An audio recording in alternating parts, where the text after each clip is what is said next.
ठीक है, तो हमने कहा कि प्योर टोन ऑडियोमेट्री और इम्पीडेंस ऑडियोमेट्री में हमें कैरेक्टरिस्टिक चेंजेस मिलेंगे।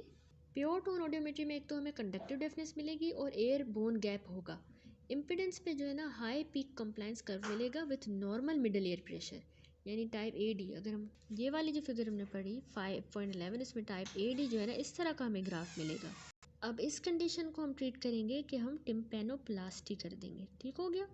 अब आते हैं थर्ड कंडीशन पे जो कि है fracture of the temporal bone.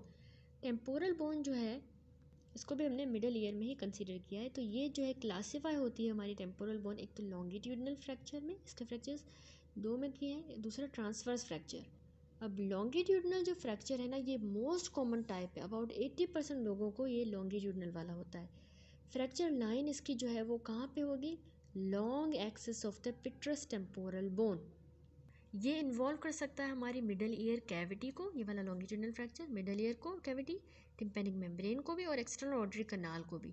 अब इसमें conductive type of deafness present होती है और ये इस तरह के केसेस में यूजुअली कंडक्टिव मिलेगी हमें डेफनेस। और ये मतलब लॉन्गिट्यूडनल फ्रैक्चर फिर भी सेफ है, लेकिन ये ज़्यादातर 80% लोगों में ये वाला होता है लॉन्गिट्यूडनल। फिर है दूसरा ट्रांसवर्स फ्रैक्चर। अब ये लेस कॉमन है, 20% लोगों में होता है ये। तो फ्रैक्चर लाइन जो है इसमें जो है कैसी होगी fracture line, right angle to the long axis of petrous temporal bone. उसके राइट एंगल पे, वो जो थी long axis of the petrous temporal, ये राइट एंगल पे होगी। अब ये फ्रैक्चर जो है ये किसको इन्वॉल्व करेगा, लेब्रिंथ को, इंटरनल ऑडिटरी कनाल को, with sensory neural deafness as a result. Facial nerve paralysis जो है वो इस ट्रांसवर्स फ्रैक्चर में मिलेगी, ये बहुत इंपॉर्टेंट पॉइंट है, इसमें हमें फेशियल नर्व की पैरालिसिस भी मिलेगी, कॉमन है। ठीक है, डायग्नोसिस अब हम कैसे करेंगे, एक तो हिस्ट्री पे, क्लिनिकल एग्जामिनेशन, इन्वेस्टिगेशंस करेंगे जिसमें कौन सी होंगी, इमेजिंग स्टडीज़ होंगी। CT स्कैन जो है ना इसको ज़्यादा प्राइम इंपॉर्टेंस होती है इन locating the site and extent of the fracture. Management इस तरह के पेशेंट की जो है वो रिक्वायर करती है multi disciplinary approach of an ENT surgeon, neurotologist and neurosurgeon.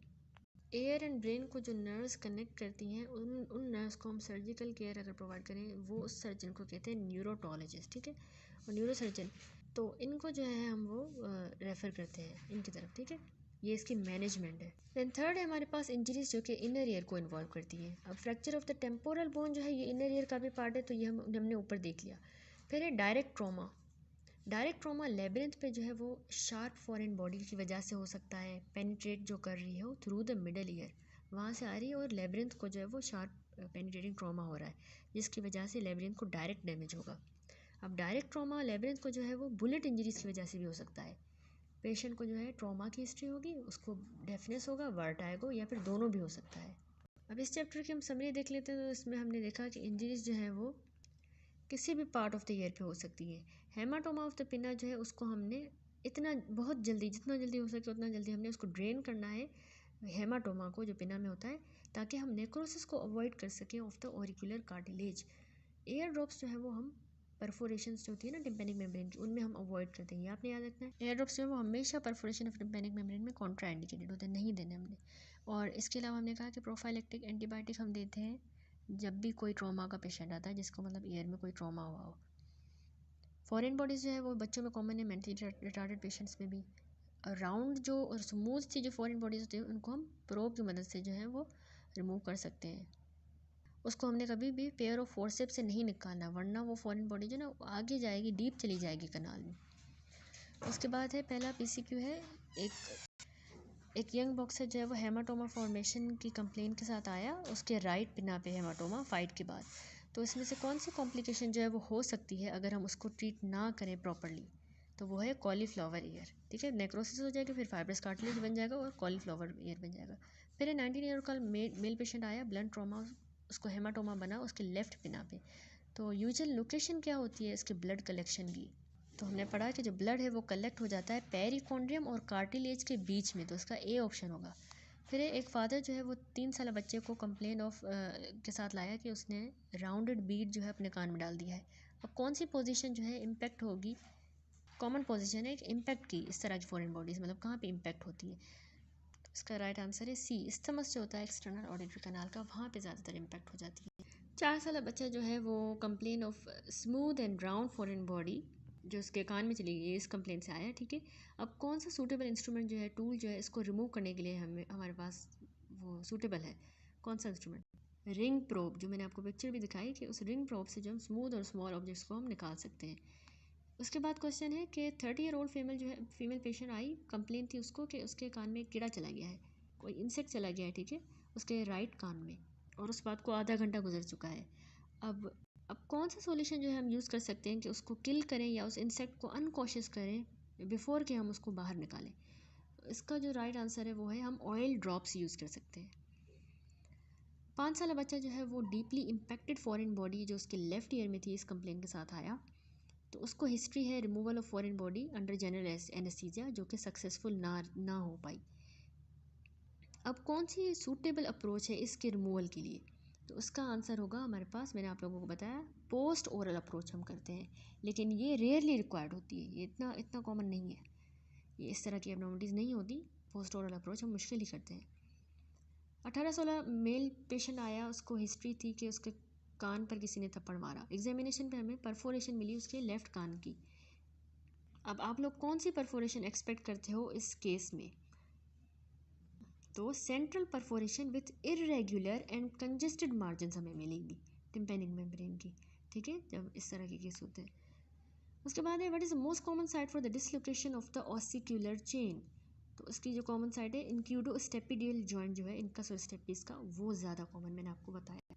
फिर एक 22 साल मेल पेशेंट ओपीडी में आया कि उसको आरटीए मतलब कि हिस्ट्री है, रोड ट्रैफिक एक्सीडेंट, एक हफ़्ता पहले।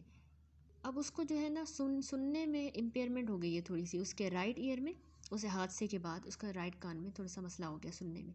एग्जामिनेशन में हमें टिम्पैनिक मेम्ब्रेन जो है ना वो बिल्कुल नॉर्मल नज़र आई। ट्यूनिंग फॉक टेस्ट हमने किया, रिनी टेस्ट जो उसका नेगेटिव आया in the right year, negative आया, इसका मतलब है रिनी टेस्ट पॉजिटिव यूँ होता है कि एयर कंडक्शन बेटर है then the bone conduction normally, this is Rinne positive.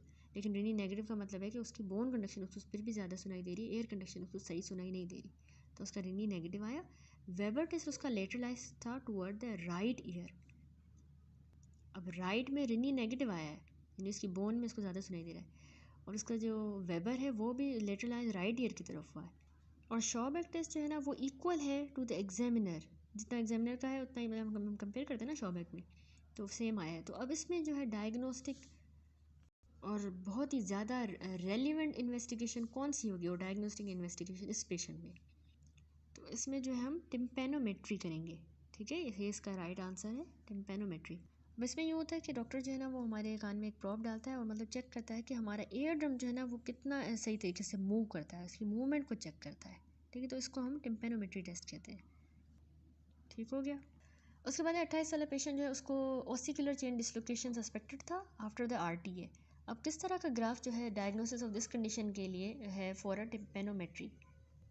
तो इसमें हमें जो है टाइप एडी ग्राफ मिलेगा, A option is the right answer. फिर एक मिडिल एज बॉक्सर जो है उसको फ्लक्चुएंट पेनफुल टेंडर स्वेलिंग उसके पिन्ना में है अगले दिन फाइट के बाद, ठीक है, तो स्वेलिंग ग्रेजुअली बढ़ रही है साइज़ में। अब मोस्ट अप्रोप्रिएट ट्रीटमेंट इस पेशेंट में हम क्या करेंगे? तो हमने क्या करना है, ड्रेन करना है स्वेलिंग को और प्रेशर ड्रेसिंग देनी है। What is the most common cause of tympanic membrane perforation in our reason?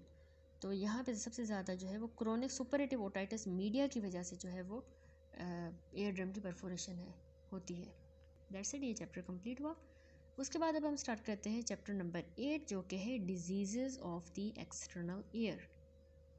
सबसे पहले आती है हमारे पास ओटाइटिस एक्सटर्ना। तो ओटाइटिस एक्सटर्ना जो है ये एक अक्यूट या क्रोनिक इन्फ्लामेशन हो जाती है पूरे या फिर part of the skin of the external ear की, एक्सटर्नल है ना तो उसकी बात हो रही है, या पूरा ही इन्वॉल्व होगा या उसकी सिर्फ स्किन। तो following type of otitis externa होते हैं, या तो उसमें बॉयल हो जाता है या फ्रंकल। बॉयल और फ्रंकल में क्या फ़र्क है कि बॉयल ऐसे दाना सा होगा, लेकिन जब वो रप्चर हो जाएगा तो हम उसको फ्रंकल कहेंगे।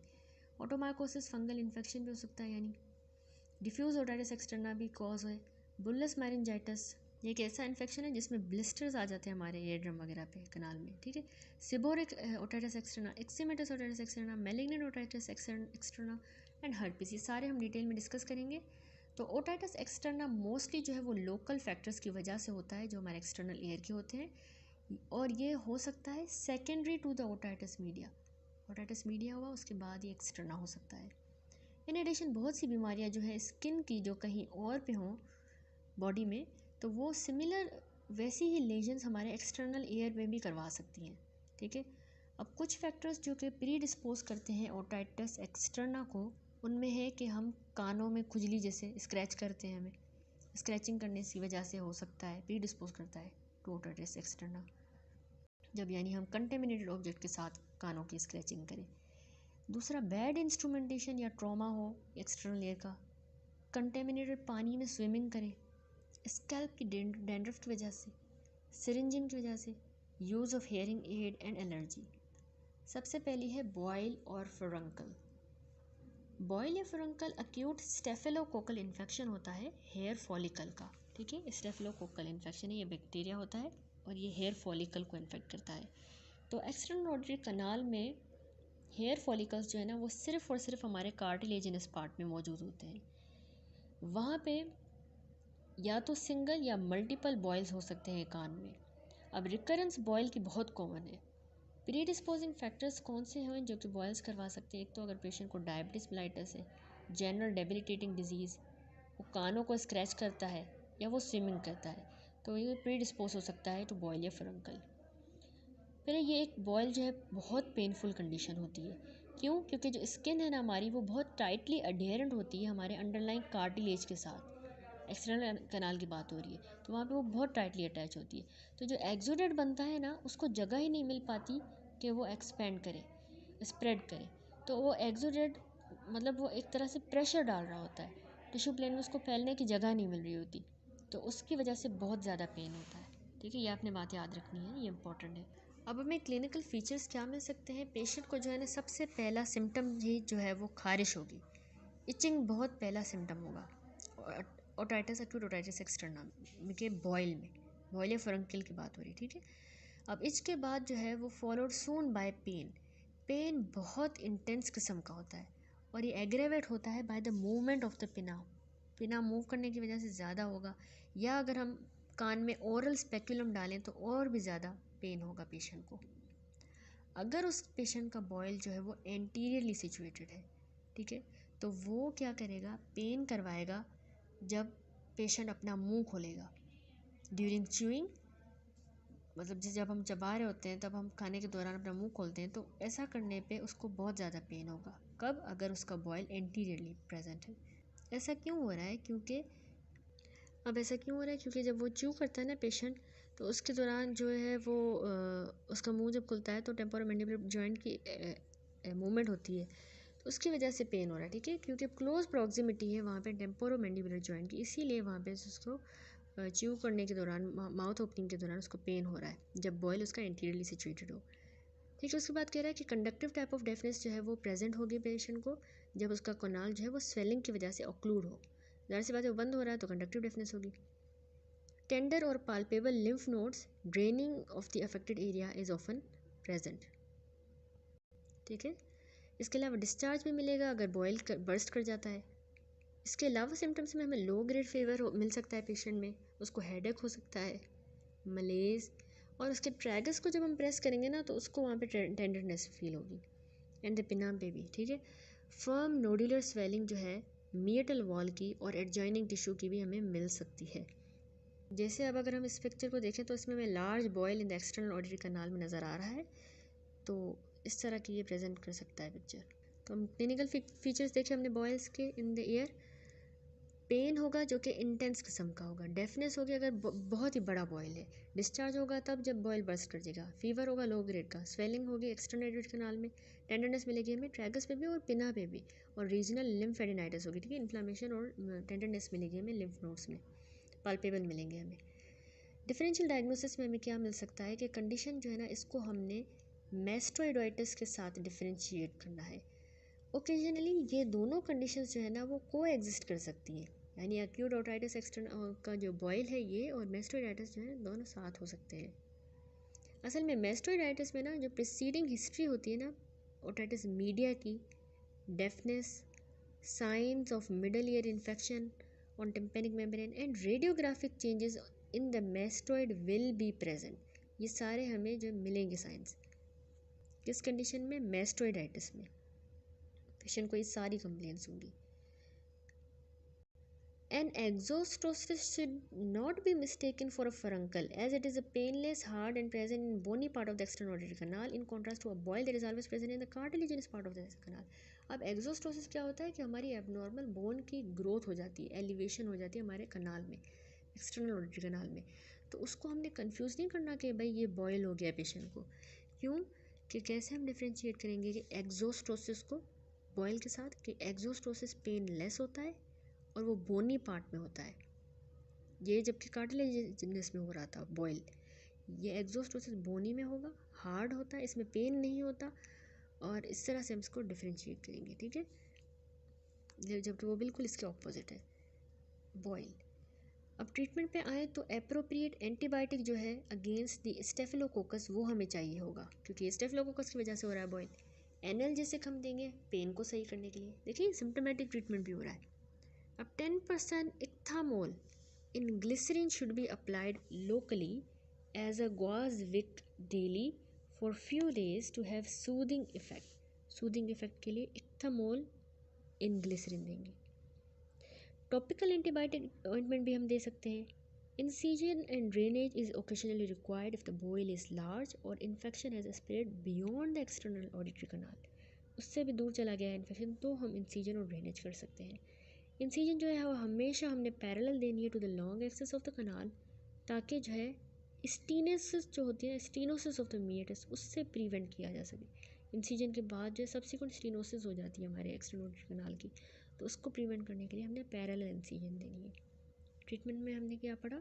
एंटीबायोटिक देंगे स्टेफिलोकोकस के अगेंस्ट, एनाल्जेसिक देंगे, 10% इक्थामोल ग्लिसरीन विक में लोकली देंगे, और incision and drainage occasionally. That's it. अब हम आ जाते हैं हमारी नेक्स्ट डिजीज़ पे। अक्यूट ओटाइटिस एक्सटर्ना का जो कॉज है वो दूसरा है ओटोमाइकोसिस।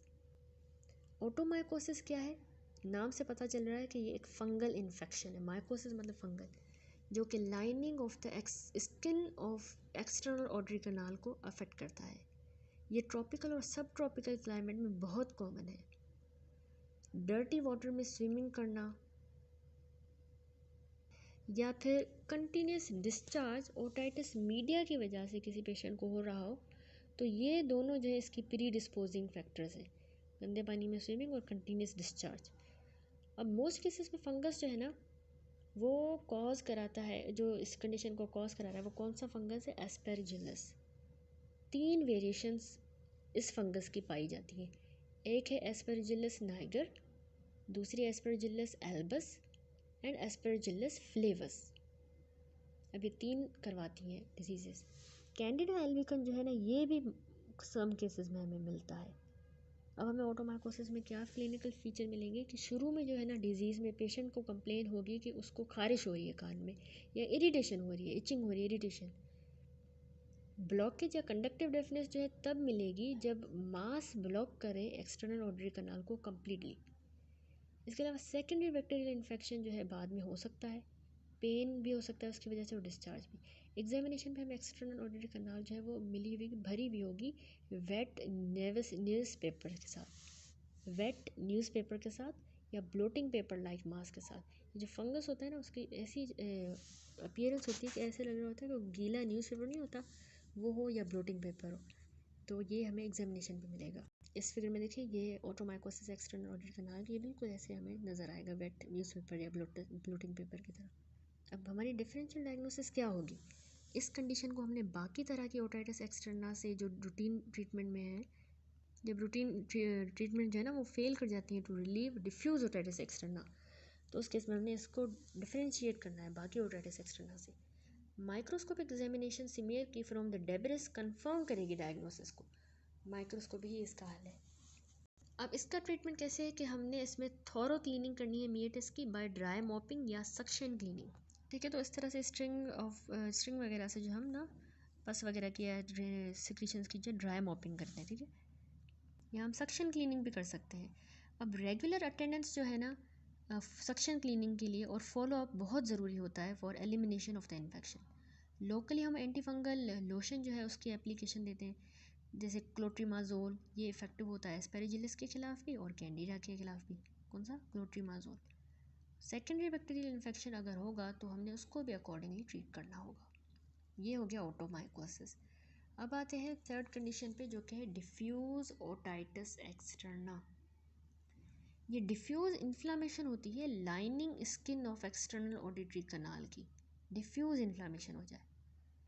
अब मोस्टली ये अक्यूट होती है, लेकिन क्रोनिक फॉर्म भी हो सकती है इसकी।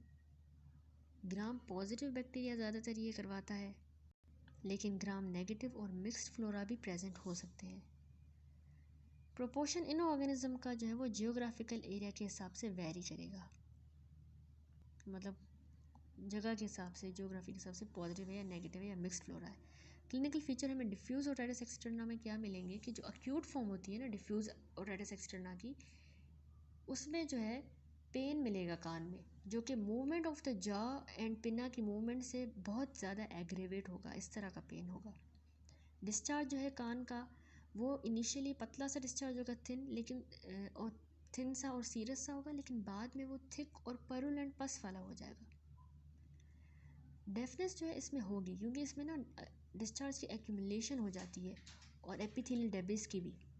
एग्जामिनेशन में हमें मीटल स्किन जो है वो इन्फ्लेम्ड मिलेगी, स्वॉलन भी होगी वो, और बहुत टेंडर सी होगी, और वो जो है हमें स्किन जो है वो पस के साथ या डिस्चार्ज के साथ कवर हुई भी मिलेगी। अगर हम 8.3 फिगर में देखें तो इसमें जो है हमें डिफ्यूज़ ओटाइटिस एक्सटर्ना नज़र आ रहा है कि किस तरह से यहाँ पे इन्फ्लेम्ड, टेंडर और ये सॉलन सी हमें एक्सटर्नल ऑडिटरी कनाल मिल रही है, उसकी स्किन मिल रही है, ठीक है। इसके अलावा ड्रेनिंग जो लिम्फ नोड्स है ना वो भी इनलार्ज या टेंडर होंगे। क्रोनिक फॉर्म जो है वो कोमॉर्बिड होती है, ये सारे फीचर्स एक अक्यूट के। क्रोनिक कोमॉर्बिड होगी विद कांस्टेंट इरिटेशन हो रही होगी, इचिंग या डिस्चार्ज मुसलसल होगा, और एग्जामिनेशन पे हमें मीटल स्किन जो है वो थिक एंड एडिमेटस मिलेगी। अब इसकी डिफरेंशियल डायग्नोसिस कैसे होगी कि ये कंडीशन जो है इसको हमने डिफरेंशिएट करना है सुपरेटिव ओटाइटिस मीडिया के साथ। सुपरेटिव वर्ड का ही मीनिंग होता है पस producing, and other type of otitis externa के साथ भी हमने इसको डिफरेंशिएट करना है। जो सुपरेटिव ओटाइटिस मीडिया है तो उसमें जो है परफोरेटेड और कंजेस्टेड एयर ड्रम होगा, क्योंकि मीडिया है तो इसमें एयर ड्रम परफोरेट हो जाता है और कंजेस्टेड हो जाता है। म्यूकोइड डिस्चार्ज होगा, pronounced deafness and hazy mastoid on the X ray with normal external auditory canal. ये बात हो गई सुपरेटिव ओटाइटिस मीडिया की। क्लिनिकल फीचर्स देखें, अक्यूट डिफ्यूज़ ओटाइटिस एक्सटर्ना के जो हमने सारे डिस्कस किए, अक्यूट वाले के पेन या इरिटेशन होगा, डिस्चार्ज होगा, डेफनेस जो है वो रेयरली होगी। क्यों होगी? क्योंकि उसमें ना डेब्रिस एक्यूमुलेट हो चुकी है, डिस्चार्ज और डेब्रिस एक्यूमुलेट होकर डेफनेस करवा रहे हैं, क्योंकि वो ऑब्स्ट्रक्ट कर रहे हैं, ज़ाहिर सी बात है। इसके अलावा हमें मीटल स्किन इन्फ्लेम मिलेगी, पिन्ना पे जो है मूव करने पर टेंडरनेस होगी पेशेंट को, और इनलार्ज लिम्फ नोड्स होंगे, टेंडर एंड इनलार्ज। ट्रीटमेंट इसका ये है कि डिफ्यूज़ ओटाइटिस एक्सटर्ना को, अक्यूट को हमने, अक्यूट और क्रोनिक दोनों को, कान को हमने ड्राई रखना है, और स्क्रैचिंग अवॉइड करनी है, ट्रॉमा बाय स्क्रैचिंग, ठीक है। इसके अलावा रेगुलर सफाई करनी है कान की, क्लीनिंग, ठीक है। इंस्टिलेशन ऑफ टॉपिकल एंटीबायोटिक देंगे, ड्रॉप्स देंगे विथ या विदाउट द कॉर्टिकोस्टेरॉइड ट्रीटमेंट, और इसके अलावा एसोसिएटेड स्किन कंडीशन जो है उसको भी ट्रीट करेंगे। सिस्टेमिक एंटीबायोटिक जो है वो रिक्वायर्ड होगा, अगर कंडीशन जो है वो टॉपिकल एंटीबायोटिक से सही नहीं हो रही तो हम खाने के लिए भी एंटीबायोटिक देंगे। सिस्टेमिक एनाल्जेसिक या एनसेड्स जो है ना, ये सीवियर पेन और इन्फ्लामेशन में हम दे सकते हैं। ज़ाहिर सी बात है, पेन है उसको भी तो सही करना है, सिम्टोमेटिक ट्रीटमेंट हम देंगे, एनाल्जेसिक दे सकते हैं। नेक्स्ट आ जाते हैं चौथे कॉज पे ओटाइटिस एक्सटर्ना का, जो कि है बुल्लस मायरेंजाइटिस। बुल्लस मायरेंजाइटिस को हम ओटाइटिस एक्सटर्ना हेमरेजिका कहते हैं, ये भी कहा जाता है ओटाइटिस एक्सटर्ना हेमरेजिका। ये कंडीशन इंक्लूड करती है इन्फ्लामेशन टिम्पेनिक मेम्ब्रेन की विथ ब्लेब्स, स्वेलिंग एंड रेडनेस हो जाए, ब्लेब्स, स्वेलिंग एंड रेडनेस। ये फिगर देखिए, इसमें बुल्लस मायरेंजाइटिस दिखाया गया है, ठीक है। ये ब्लेब्स वगैरह बन गए हैं, स्वेलिंग, रेडनेस सब हमें नज़र आ रहा है। तो यहाँ पे कह रहा है कि ओटाइटिस हेमरेजिका एक्सटर्ना, ओटाइटिस एक्सटर्ना हेमरेजिका भी कह सकते हैं, या बुल्लस मायरेंजाइटिस। तो जैसा कि ये इन्फ्लुएंजा के एपिडेमिक के दौरान देखी गई है ये बीमारी, तो इसका जो कॉजेटिव ऑर्गेनिज्म है ना इस कंडीशन का, वो प्रोबेबली हमारा इन्फ्लुएंजा वायरस हो सकता है, उसकी वजह से ये हो रहा है बुल्लस मायरेंजाइटिस या ओटाइटिस एक्सटर्ना हेमरेजिका।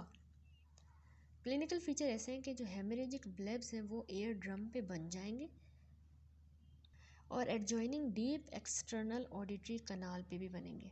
ये है हेमरेजिक ब्लैब, ठीक है, डीप है हेमरेज ऑडिटरी कनाल, अंदर जो एयर ड्रम के पास है। अब ये रप्चर कर सकते हैं quickly with discharge of the haemorrhagic fluid, उनमें से निकल रहा होगा। पेन होगा एयर में, प्रीडोमिनेंट सिम्टम है ये पेशेंट का। डेफनेस प्रेजेंट होगी जो कि कंडक्टिव किस्म की होगी, और इसकी प्रोग्नोसिस अच्छी है अनकॉम्प्लिकेटेड केसेस में। अब अच्छी सी पिक्चर्स मैं आप लोगों को दिखा दूँ, इस तरह से ये ब्लेब्स वगैरह हमें मिलेंगे। ये बुल्लस मैरिंजाइटिस है, ठीक है, टिम्पेनिक मेमोरी, ये ब्लिस्टर्स वगैरह बन गए, ठीक है, इस तरह से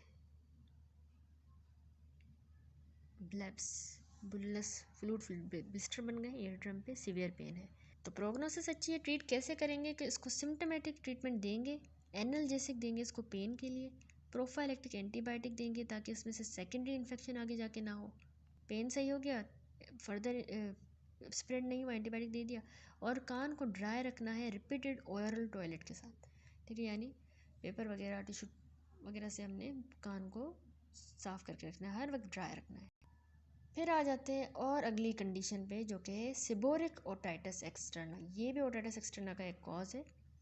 अब ये जो है ना एक ग्रीजी स्केलिंग क्रस्टिंग कंडीशन होती है skin of the external auditory canal की, चिपचिपी सी और उखड़ रही होगी, स्केलिंग होगी, क्रस्टिंग होगी, इसे पापड़ी से बन गई होगी, ठीक है, तो एक्सटर्नल ऑडिटरी कनाल की और पिना की भी। अब इसमें ये कंडीशन हमेशा याद रखिएगा कि अगर बालों में डेंड्रफ होगी तो ये सिबोरिक ओटाइटिस एक्सटर्ना भी होगा पेशेंट को कान पे, बालों की डेंड्रफ के साथ ये एसोसिएटेड है। अब इसकी एटियोलॉजी पता नहीं है, लेकिन जो कॉजेटिव ऑर्गेनिज्म है ना वो एक फंगस है जिसका नाम है पिटायरोस्पोरोन। पिटायरोस्पोरोन ये फंगस है। ओरल कंडीशन जो है ना ये बेस्ट रिगार्ड हुई है as a part of that affecting the scalp. वही जो है वो स्कैल्प को भी और ओरल कंडीशन को अफेक्ट कर रहा है। इसमें हमें फीचर्स क्या मिलेंगे कि पेशेंट को जो है इचिंग जो है ये बहुत ही प्रीडोमिनेंट सिम्टम होगा। सेकेंडरी इन्फेक्शन जो है वो उस स्क्रैचिंग की वजह से हो सकता है, मतलब इचिंग हो रही है तो उसने स्क्रैच किया, उस स्क्रैचिंग की वजह से उसको कान में पेन हो रहा है। एग्जामिनेशन में हमें ग्रीजी येलो वाइट स्केल्स मिलेंगे एक्सटर्नल ऑडिटरी कनाल में। पिना, लोब्यूल और पोस्ट ओरिकुलर सल्कस जो है ना वो भी अफेक्टेड होते हैं इस कंडीशन